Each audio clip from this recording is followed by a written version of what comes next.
ago talking about the Prophet ﷺ's sunnat and teachings around trade and business. And this is the second part, so people who missed the first part, they can listen to the video. So we'll continue with that. You got to remember, the Prophet ﷺ was a trader themselves. And the ulama said that business and trade is one of the most honorable things that a person can do to earn a livelihood. And there's many reasons for that. And we know the Prophet ﷺ themselves were a trader, and they were a very successful trader. And it said that whenever they took somebody else's goods for sale, they would bring back much more profits than anybody else would. And also the Prophet ﷺ was the most honest person as well. So there's a link between being honest and success. When you are an honest businessman, an honest trader, Allah Ta'ala will put blessings in your work and in your trade. And he was so successful that it's one of the reasons that impressed Sayyidah Khadija radiallahu ta'ala anha, the mother of the believers, who then later married the Prophet ﷺ, was that when he took her, when Prophet ﷺ took her goods on trade, he brought back many profits. So one of the benefits of trading and why it's so important, and we learned the sunnah of the Prophet ﷺ through the Prophet ﷺ's teachings around business, around the rules around trading and the etiquettes around trading. And as we said last time, it's not just about what you trade, it's how you trade as well. How you do business is as important, if not more important, to gain those blessings. So the purpose of trading, just like any other purpose of any activity we do, is to make ourselves better people, is to make ourselves better humans.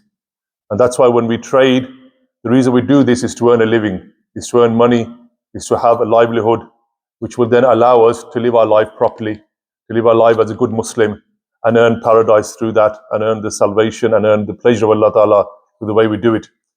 But the other aspect about trading that's actually as important, if not more important, is that trading involves two people. You can't trade with yourself. You can't do business with yourself. You do business with other people. So it shows that trading is a social activity. And trading is a very important part of Islamic society. If we do this properly, you will have a strong economy. And if you have a strong economy, you'll have a strong society. So that's why it's important that when we do trade properly.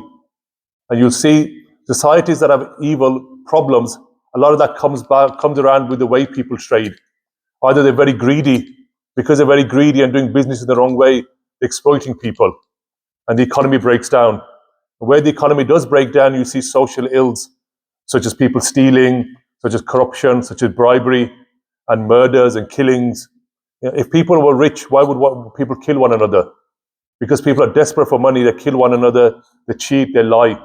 So having a strong economy, having good business, makes the economy stronger. When it makes the economy stronger, it makes society stronger and everybody else stronger in that. So that's why it's really important. To make you a better human being, that's what the Prophet ﷺ said, earn halal. And we said last time that, earning halal is an obligation after the obligations. But in terms of making society better, the Prophet ﷺ forbid trading and selling haram things. So the Prophet ﷺ specifically said, you can't sell wine, you can't sell dead meat, because that's haram to eat. You can't sell swine or khinzir, and you can't sell, other things like that are bad. You can't sell all these bad things, and you can't sell idols. So these are bad things. So you might ask yourself, I'm not eating these, so khinzir or wine, you're not eating these, you're not worshipping the idols, why can't you sell it? What's wrong with selling it? Why has the Prophet ﷺ forbidden this? It's because if you're selling something, you're creating a demand for it. And the Americans' business have a thing that if you supply something, it will create its own demand. So supply creates demand. And also, if you put them out in the marketplace, somebody will buy them. So if they're in the marketplace, people will buy them. And when people buy them, they will use them and use them bad. So you see that as a trader, you have a way of controlling society by controlling what goods are available. So not just is it bad for yourself selling them, but it's bad for society. If people aren't able to buy wine, they can't drink it. If people aren't able to buy dead carcasses, how can they eat it? If people can't trade in khinzir, how will they do it?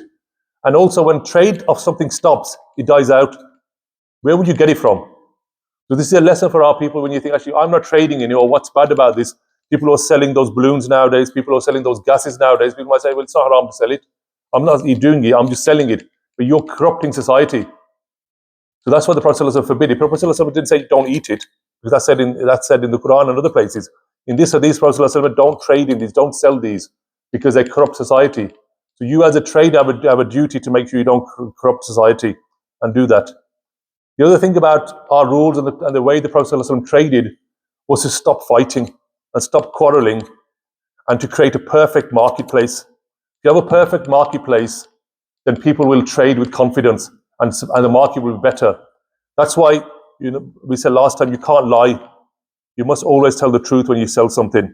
And the Prophet ﷺ forbid. The Prophet ﷺ said in a hadith that anybody who sells something that's defective, that there's something wrong with something, it's defective, it's broken, or it doesn't work, or it's got, if it's a cloth, it's got tear in it, or it's got stain on it. If you sell something without telling the buyer, if you tell the buyer that this is defective and the buyer still buys it, that's fine. But if a person sells something and without telling the buyer that there's something defect in this, it says Allah Ta'ala will continuously face Allah Ta'ala's anger. And the angel will sell lanat upon him. The angel will curse him because he sold something defective without telling the owner. This is because if you look, it not only harms that person, but it harms the whole marketplace. If you can't trust the seller, if you go to buy something and you can't trust the seller, then you will stop buying things. You will become reluctant. At the very least, you will start checking everything over. Maybe you can check it.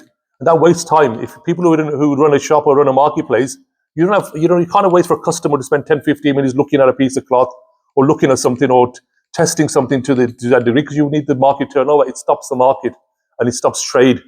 And people don't have confidence.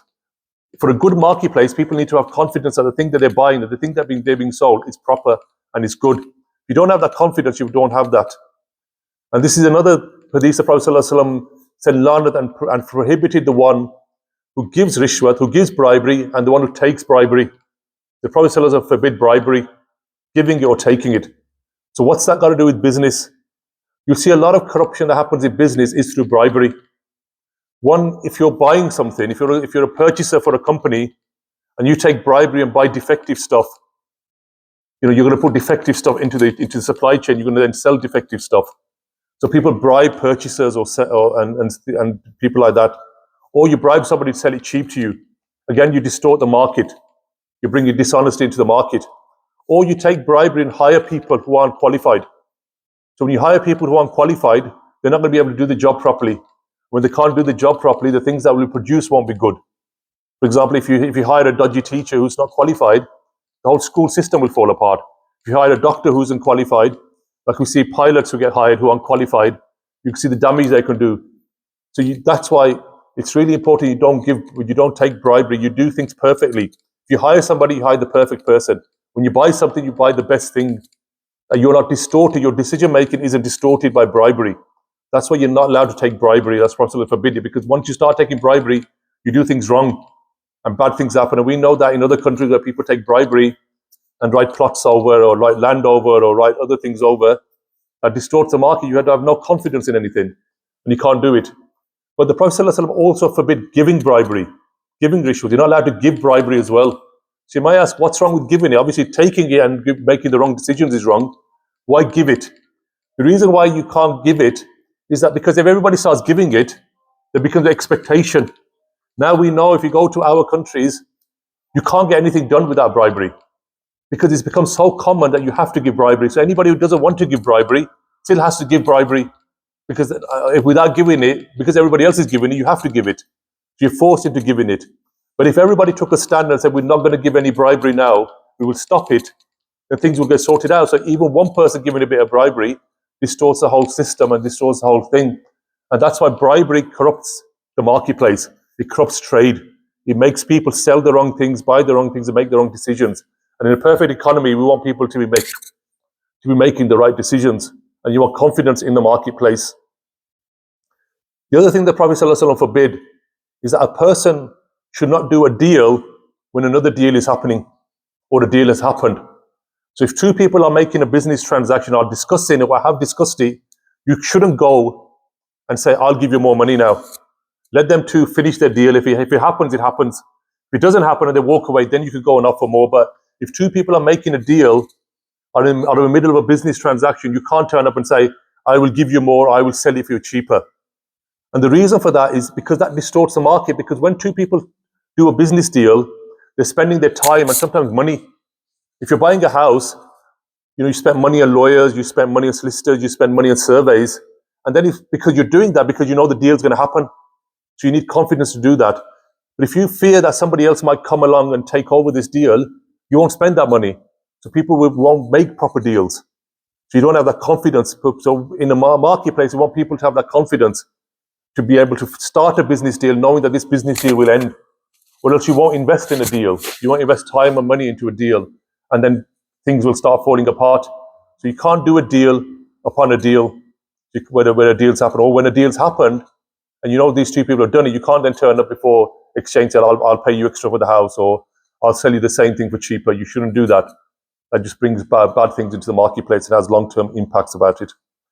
And the other thing about business, why business is liked in Islam, is because it adds something to society. So every person in the supply chain should add something. So the Prophet ﷺ forbid people in the middle, like agents, who don't do anything. So you must do something in the middle, like middlemen. We call them middlemen nowadays.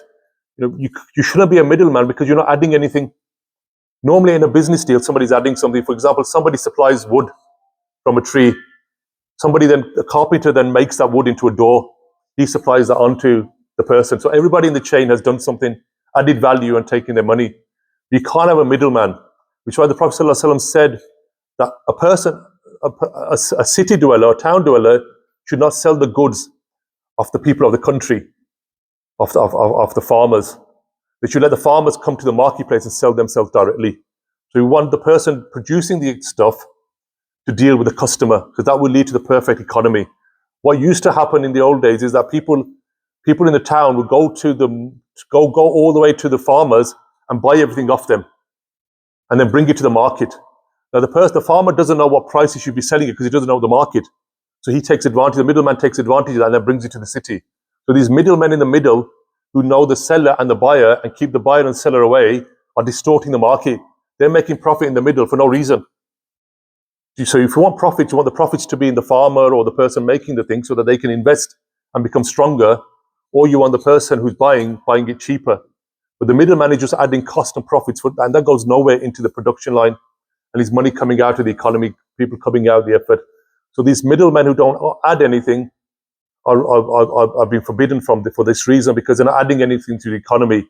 So Islam wants the supplier and the customer to meet and then agree a price between themselves, not to have middlemen distorting the markets. And you see a lot of money nowadays, especially these banks and these traders in the middle.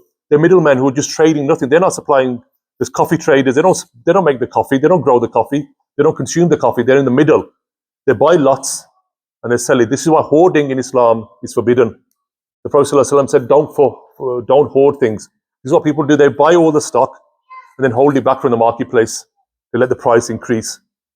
And they would do all these wrong things, so distort the market.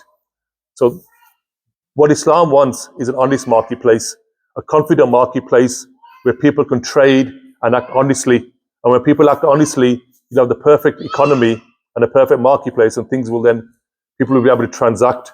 And when the people trade, everybody benefits from the trade. When you have middlemen distorting our actions, distorting the marketplace, there'll be winners and losers. There shouldn't be any winners or losers in the business space, because a trade should take place between two willing parties. And if both are willing, it must be to their benefit. So may Allah Ta'ala give us the ability to act upon the teaching of the Prophet ﷺ, put blessings in our work, put blessings in our businesses, and to stay on the straight path. وصلى الله تعالى خير خلقه وسلم برحمتك يا